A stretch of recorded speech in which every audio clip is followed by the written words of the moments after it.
पड़ेगा। जब पूरे देश के कर्मचारी एकजुट होकर के रामलीला मैदान में अपनी ताकत आपने दिखाया था, पूरी दिल्ली हिल गई थी। बिहार में महागठबंधन की सरकार है, आपने इन तमाम चीजों का वादा किया था कि हम कर्मचारियों को तमाम सुविधाएं उपलब्ध कराएंगे। घोषणा पत्र में आपने कहा है कि पुरानी पेंशन योजना को भी लागू करेंगे। तो आज वो समय आ गया है। मैं यहाँ की सरकार को भी कहना चाहती हूँ, नीतीश कुमार जी, तेजस्वी प्रसाद यादव जी, आज आपको पुरानी पेंशन योजना को बिहार में लागू करना पड़ेगा।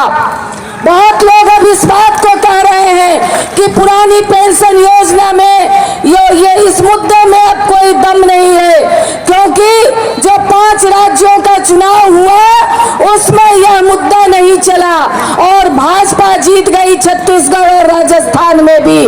कहने वाले इस बात को कह रहे हैं, भाजपा छाती ठोक रहे हैं, ठोक रहा है। जब तक हम पुरानी पेंशन बहाल नहीं कराएंगे, जब तक पूरे देश में पुरानी पेंशन बहाल नहीं होगी, ये आंदोलन रुकने वाला नहीं है साथियों। पुरानी पेंशन बहाल करो। हम लोगों को अपनी एकजुटता बनाए रखनी है। हम तमाम राज्य के बिहार के कर्मचारियों को आज आह्वान करते हैं, साथियों, बिहार ये ऐसी धरती है, जब जब देश में निराशा आई है, हताशा आई है, देश में क्रांति जो है बिहार के धरती से उठी है। तो आज साथियों, इस पटना के ऐतिहासिक गर्दनीबाग के मैदान से एक आवाज जानी चाहिए पूरे देश में। पुरानी पेंशन की आवाज निश्चित तौर पे 2024 के पहले हम बहाल कराएंगे।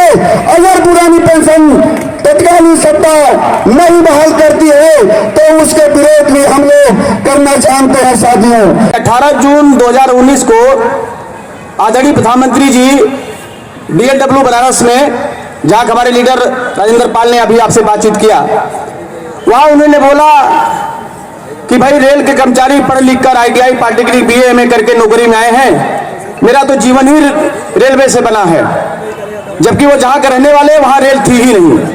कितनी खूबसूरत झूठ वो बोलते हैं। और वही प्रधानमंत्री जी जब दोबारा प्रधानमंत्री बने तो 18 जून 2019 को उन्होंने एक घोषणा पत्र किया, ऐलान किया 100 डे एक्शन प्लान, जिसका नाम था 100 दिन के अंदर हमारे रेल के उत्पादन इकाइयों का डिजिटलीकरण करना था। हम लोगों ने उसका अध्ययन किया। तो 24 जून को जब हम लोग बनारस गए तो हमने कहा, भाई आदरणीय प्रधानमंत्री जी ने इस कैंपस में कहा था कि हमारा जीवन रेल से बचा है, बना है, हम कभी रेलवे को बेचेंगे नहीं, लेकिन रेलवे तो हमारी बिक रही है। हमारे साथी जो अलग अलग झंडों में काम करते थे, अलग अलग यूनियनों में काम करते थे, वो जागरूक हुए और वो हमारे साथ गोलबंदी हुए। फिर हम लोग BHU के, संपूर्णानंद के, काशी विद्यापीठ के गेटों पे गए, छात्रों से कहा हमारी रेल बिक रही है। छात्रों ने कहा रेल बिक रही, हमसे क्या मतलब। हमने कहा दुनिया में एक भारतीय रेल ऐसी है जो सबसे अधिक लोगों को रोजगार देती है। आप पढ़ाई लिखाई करके क्या करोगे, रोजगार मांगोगे, और रोजगार देने वाला सेक्टर बिक रहा है। तब छात्रों ने कहा हमें क्या करना है। हमने कहा कि हम DLW गेट के चौराहे पर धरना देने जा रहे हैं, आप लोग आओ। छात्र आया। फिर हम लोग सीनियर सिटीजन के पास गए, वरिष्ठ नागरिकों के पास गए। हमने कहा हमारी रेल बिक रही है। उन्होंने कहा हमसे क्या मतलब। हमने कहा ये भारतीय रेलवे जो छूट देती है यात्रियों में, उसमें आप जो 60 साल की उम्र के होते हो, 100 रुपए का टिकट आपको 60 रुपए में देती है। हमारी जो माताएं हैं 58 साल हो जाएं तो 100 रुपए का टिकट 50 रुपए में देती है। अगर ये रेल सरकारी नहीं रहेगा तो नहीं मिलेगा। तो उन्होंने क्या कहा, हम क्या करें। हमने कहा हम DLW के चौराहे पे धरना दे रहे हैं, आप आइए। वो आए हमारे बीच। इसी तरह हम SC ST OBC में, इसी तरह से हम विकलांग साथियों में उस तमाम लोगों के पास गए जिनका रेलवे से जुड़ाव डायरेक्ट इनडायरेक्ट था। और हमें मानते हैं भारतीय रेलवे जनता की सवारी है, और जनता की सवारी पे अगर हमला है तो उसको बचाने के लिए हमें जनता के बीच जाना पड़ेगा। और वो लड़ाई हमने नारा दिया, संघर्ष आपके द्वार।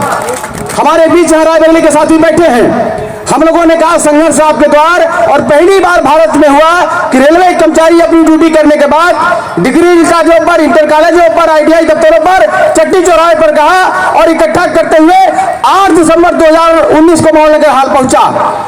राज भाई हमारे बोल के गए हैं। हमने सभी रेलवे के फेडरेशनों को चिट्ठी लिखी, सभी कैटेगरी एसोसिएशन की एलारसा, एस्मा, AI2, RKTA, जितने यूनियन हैं, और आपको बताते हुए मुझे खुशी हो रही है कि सभी एसोसिएशन के लोग और सभी यूनियन के लोग 8 दिसंबर 2019 को मावलंकर हॉल आए और 100 डे एक्शन प्लान जिसको 100 दिन में लागू करना था, नहीं लागू कर पाई है सरकार।